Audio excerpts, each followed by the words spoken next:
एक तरफ जहां मुसलमानों को एक ऐसा बयान के कॉन्टेक्स्ट में गिरफ्तार किया जाता है जो कहीं ना कहीं बेलेबल ऑफेंस है अगर एक दफ़ा मान भी लिया जाए, लेकिन उसके बावजूद मौलाना सलमान अजहरी को जिस तरह से 3 अलग अलग मामलों में गिरफ्तार किया जाता है और जब तमाम मामलों से उनको छूट मिल जाती है, ज़मानत मिल जाती है और जब वो रिहा होने वाले होते हैं तो एक कलेक्टर के ज़रिए उन पर एक ऐसे कानून का नोटिस दिया जाता है जिसमें 3 महीने से लेकर 2 साल तक उन्हें जेल में रखा जा सकता है। तो जिससे आप अंदाज़ा लगा सकते हैं कि क्या पूरी जो आरएसएस और संघ की मिशनरी किस तरह से पूरे सिस्टम में अपनी जड़ें जमा चुकी है।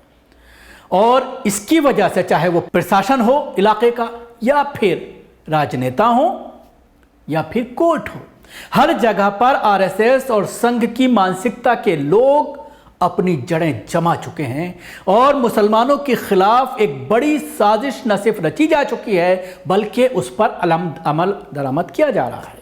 अगर कोई मुसलमान बोलने की कोशिश करे अपने ऊपर हो रहे जुल्म के खिलाफ, अगर वो अपनी आवाज उठाने की कोशिश करता है, वो बात तो आप छोड़ दीजिए कि आप किसी गैर मुस्लिम के बारे में या हिंदू धर्म के बारे में या गैर मुस्लिमों के बारे में आप कोई बात बोलते हैं, ये तो किसी मुसलमान के जरिए ना हिम्मत है और ना ही कोई इस तरह की बात करता है।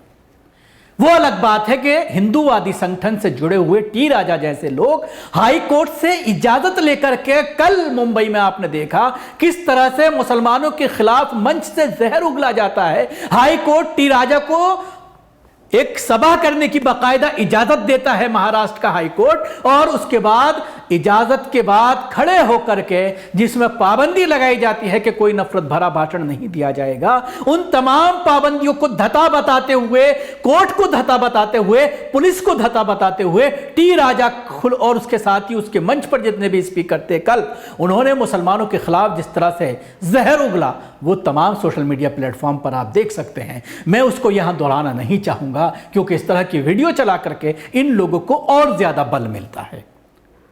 लेकिन मौलाना सलमान अजहरी जैसे लोग जो अपनी बात उठाना चाहते हैं, जो मुसलमानों पर हो रहे जुल्म के खिलाफ थोड़ा बहुत बोलते हैं, हेट स्पीच नहीं करते, किसी के जज्बात के साथ नहीं खेलते, किसी धर्म के खिलाफ नहीं बोलते, लेकिन उनको गिरफ्तार कर लिया जाता है और लंबी प्लानिंग रची जाती है कि कई महीने और सालों तक उनको ना छोड़ा जाए। जैसे आपने देखा कारी गनी, वो भी गुजरात पुलिस की जरिए गिरफ्तार किए गए थे, कई साल हो गए उनकी भी बेल नहीं हुई है।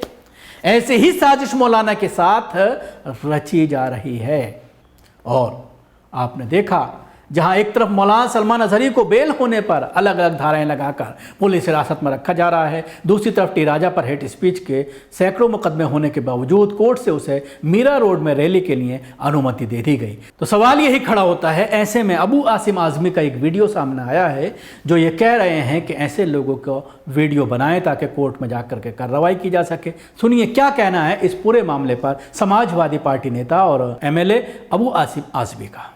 मैं मीरा रोड के सभी साथियों से, मीरा रोड ही नहीं बल्कि मुंबई के या इतराब के सभी साथियों से कहना चाहता हूँ कि ऐसे तो रैलियाँ रोज़ाना होती हैं, 10-20 रैलियाँ बम्बई शहर में, महाराष्ट्र में, किसी को एतराज़ नहीं है। लेकिन टी राजा ने ये कहा था कि मैं 1.25 लाख लोगों को लेकर आ रहा हूँ और मेरी बहन बेटियों के साथ जो पथराव हुआ उसका बदला लेने आ रहा हूँ। क्या पुलिस नहीं यहाँ पर है? पुलिस नहीं कुछ कर रही है?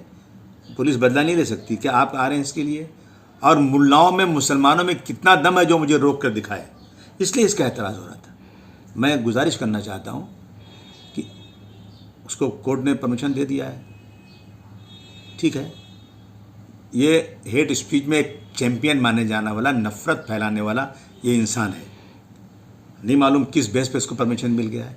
इतनी सारी बातें बोलने के बाद तो परमिशन मिलना ही नहीं चाहिए था। लेकिन आप सब लोगों से मेरी गुजारिश है कि आज जो है आपने देखा मौलाना अजहरी साहब ने कोई तकरीर किया था, पता नहीं क्या तकरीर किया था, वो पकड़े गए, गिरफ्तार हुए, छूटे, फिर पकड़े गए, छूटे, फिर पकड़े गए, नहीं छूट रहे हैं। एक तरफ नारायण राणे का बेटा नीतीश राणे मेरे हलके में आकर के कहता है कि महिलाओं से बोर्ड बना कर रखा है कि लिपस्टिक लगाना छोड़ो, हाथ में तलवार ले लो। किसके खिलाफ? मुसलमानों ने कौन से हिंदुओं के खिलाफ कुछ काम किया है? मानकुश शिवाजी नगर है पूरे महाराष्ट्र में, मुझे एक तो मिसाल बता दो। आप ही करते हो, आप ही कर रहे हो। इसलिए यह है ना कि हम ही को कातिल कहेगी दुनिया, हमारा ही कत्लेआम होगा। हम ही कुएं खोदते फिरेंगे, हम ही पे पानी हराम होगा। मुझे ये डर है कि अगर यही ज़हनियत रही तो न इस सदी में कोई अब्दुल हमीद होगा, न कोई इस सदी में अब्दुल कलाम होगा। दोस्तों, आप सारे मंजर देख रहे हो, अभी भी 32 लोग मीरा रोड के जेल में हैं। मेरी गुजारिश आप लोगों से है, हाथ जोड़ के गुजारिश है कि जिस दिन टी राजा का बयान हो, उनकी रैली हो, आप दूर दूर तक नजर मत आइएगा। उनको जो करना हो करने दीजिए। आप उसको नोट कीजिए, वीडियो बनाइए दूर से, और उस पर हम लोग बैठकर कानूनी कार्रवाई करने की कोशिश करेंगे। इसके अलावा कोई दूसरा चारा नहीं है। कितनी इसमें कामयाबी मिलती है नहीं मिलती वो अलग बात है, लेकिन खुदा के वास्ते आप लोग वहाँ दूर दूर तक नजर मत, उनको जो बोलना बोलने दीजिए, और जो सेकुलर हिंदू भाई उनको साथ रखिए। हम हिंदू मुसलमानों की एकता को नहीं तोड़ना चाहते, उनको जो करना हो करने दीजिए। ये अबू आसिम आज़मी की आप सभी सारे लोगों से गुजारिश है।